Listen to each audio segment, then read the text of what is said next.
Salut à tous, bienvenue sur Méga Changement. Nous allons continuer aujourd'hui dans notre série de 5 vidéos. Mais avant de commencer, n'oubliez pas, abonnez-vous, activez la cloche de notification pour recevoir toutes mes vidéos et partagez Méga Changement au maximum.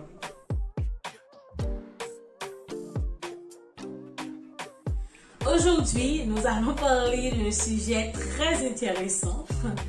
Nous allons parler des coiffures protectrices. Alors, je dis bien protectrices parce qu'il faut vraiment prendre avec de grosses pincettes parce que nous allons voir que tout au long de cette vidéo que le plus souvent, les coiffures que nous qualifions de protectrices sont en réalité des coiffures vraiment destructrices pour nos cheveux. Une coiffure protectrice, c'est une coiffure qui doit apporter un tas de bénéfices à vos cheveux. Et parmi ces bénéfices de la coiffure protectrice, c'est que premièrement, la coiffure protectrice, c'est une coiffure qui doit protéger vos cheveux. Donc, protéger vos cheveux du soleil, du vent, de la sécheresse. Par exemple, si vous vivez dans un pays tropical ou du moins si vous vivez dans un pays où il y a une forte saison hivernale, eh bien, votre coiffure protectrice, elle doit être adaptée en fonction du lieu où vous vivez. Le deuxième bénéfice que la coiffure protectrice elle doit apporter à vos cheveux, c'est que c'est une coiffure qui doit vous permettre de limiter votre manipulation excessive. Parce que oui, le plus souvent, on a tendance à trop manipuler nos cheveux. 24 heures sur 24, on touche nos cheveux par-ci et par-là. On manipule le cheveu trop fréquemment. Ça fait que le cheveu, il sera fragilisé. Ça fait que le cheveu, il sera sec. Donc, du coup, il va se casser. Le troisième bénéfice que la coiffure protectrice elle apporte à vos cheveux, c'est que la coiffure protectrice elle doit donc vous permettre, vous aider en tout cas à faire pousser vos cheveux plus rapidement, à faire également pousser vos cheveux dans un environnement plus sain. Quelles sont donc ces coiffures protectrices ou lorsqu'elles sont mal faites, lorsqu'elles sont inadaptées, on va dire, à notre type de cheveux, lorsqu'elles sont mal entretenues également, deviennent automatiquement des coiffures destructrices. Nous avons deux catégories. La première catégorie, c'est les coiffures qui sont faites à partir des rallonges. Et quand je parle de rallonge, justement, je parle des braids. Par exemple, nous avons les cornrows, les locks, les crochet braids, les braids sénégalais. La deuxième catégorie de coiffures protectrices que nous avons, c'est les coiffures, bien entendu, qui sont faites à partir des tissages ou à partir des perruques. Première conséquence au niveau de l'installation de la coiffure. Ce qui va se passer dans la réalité, c'est que déjà, le plus souvent, on ne sait pas forcément en fait ce qu'il faut faire pour prendre soin de ses cheveux, ce qu'il ne faut pas faire, quels sont les gestes à appliquer, quels sont les gestes également à bannir. Ça fait que, on ne sait pas, du coup, on va se référer, on va se confier à des personnes qui, elles non plus, ne savent pas. Donc, les personnes qui vont, en tout cas, entretenir nos cheveux sont des personnes qui ne savent pas forcément quels produits appliquer, quels gestes à appliquer, quels conseils également vous donner pour prendre soin de vos cheveux. Donc, du coup, la coiffeuse, souvent, suite à nos demandes aussi, elle va tirer vos cheveux, elle va tirer votre cuir chevelu. Ça fait qu'il y aura une tension trop grande que vos cheveux ne pourront pas supporter et du coup, ils vont se casser. Et comme troisième élément, toujours par rapport à l'installation de la coiffure, nous pouvons identifier deux cas de figure. Le premier cas de figure, c'est que le plus souvent, nous faisons des coiffures où les tresses, elles sont trop petites.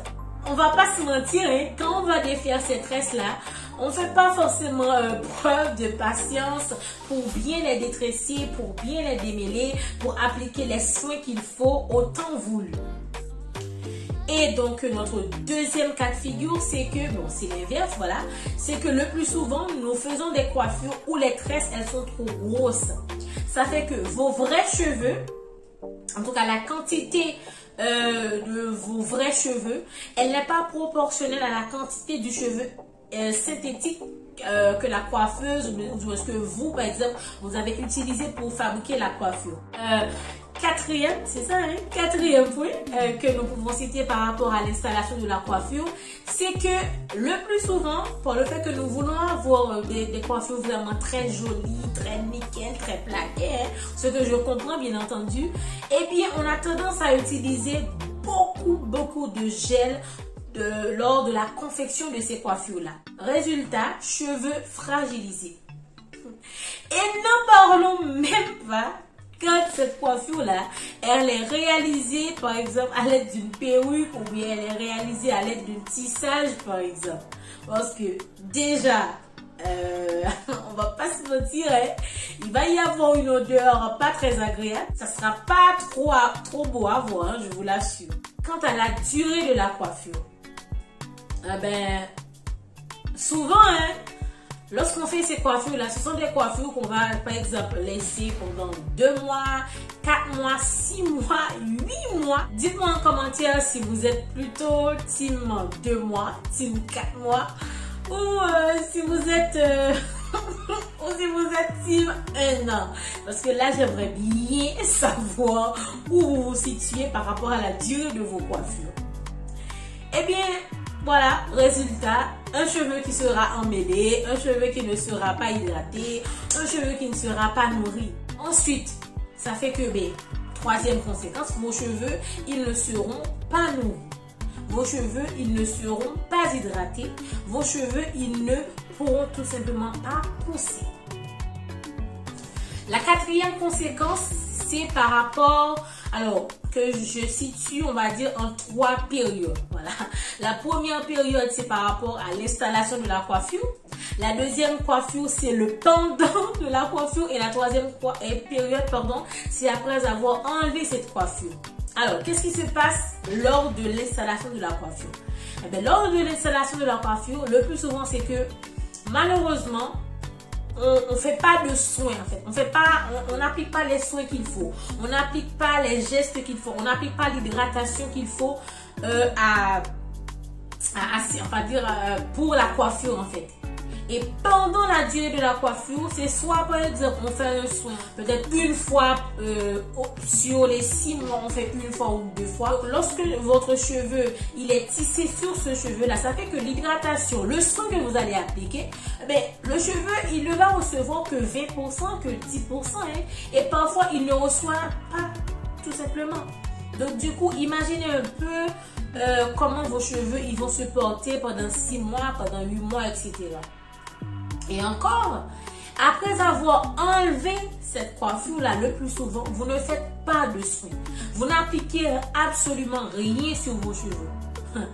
Et le pire, je vous dis franchement, le pire, c'est que c'est lorsque après avoir enlevé cette coiffure qui a peut-être duré, allez, on va dire 8 mois par exemple, voilà, on dit 8 mois, 8 mois. Après avoir laissé cette coiffure-là pendant 8 mois, vous prenez n'importe quel shampoing, vous utilisez n'importe quel produit et puis vous l'appliquez sur vos cheveux. Vous enlevez cette coiffure-là qui a duré 6 mois aujourd'hui. Dans 2 jours, vous refaites une autre coiffure, soi-disant protectrice, qui va durer maintenant 6 mois, 10 mois, ou même 20 ans, par exemple. On ne sait pas, on ne sait jamais. Donc, du coup, résultat, casse. Résultat, cheveux fragilisés. Résultat, cheveux qui ne poussent pas tout simplement. Comme 5e conséquence par rapport à ces coiffures destructrices, c'est que le plus souvent, quand vous remarquez par exemple, vous avez des pellicules, vous avez des démangeaisons, vous avez des plaques au niveau de votre cuir chevelu, vous avez des croûtes, ne vous étonnez pas, hein, parce que le plus souvent, c'est dû à justement cette mauvaise coiffure protectrice. Et encore d'autres conséquences qui peuvent parfois découler de ces coiffures-là, c'est l'alopécie. Ce qui se passe, c'est que c'est souvent, par exemple, lorsqu'on utilise les perruques où il faut utiliser, par exemple, une colle au niveau de la devanture, au niveau des temps, ou du moins lorsque vous faites vos tresses là avec les braids et que soit les tresses elles sont trop petites, soit elles sont trop grosses, ça fait que parfois vous perdez le cheveu. C'est-à-dire que vous perdez le cheveu, en même temps vous perdez, on va dire, la tresse synthétique. C'est comme si vous perdez la tresse synthétique, si je peux le dire ainsi, et à l'intérieur de la tresse synthétique, vous perdez vos cheveux. Ou du moins, par exemple, lorsque vous appliquez une perruque avec la colle, lorsque vous enlevez la perruque, vous avez ce résultat-là. ou du moins, vous avez ce résultat-là. Donc du coup, encore une fois, casse et casse des cheveux qui tout simplement ne pourra jamais, mais jamais pousser. Cette vidéo touche à sa fin. J'espère quand même qu'elle vous a plu. J'espère aussi que à l'avenir, vous ferez attention par rapport aux coiffures que vous appelez des coiffures protectrices. Et sur ce, je vous donne rendez-vous pour une prochaine vidéo. Bye bye.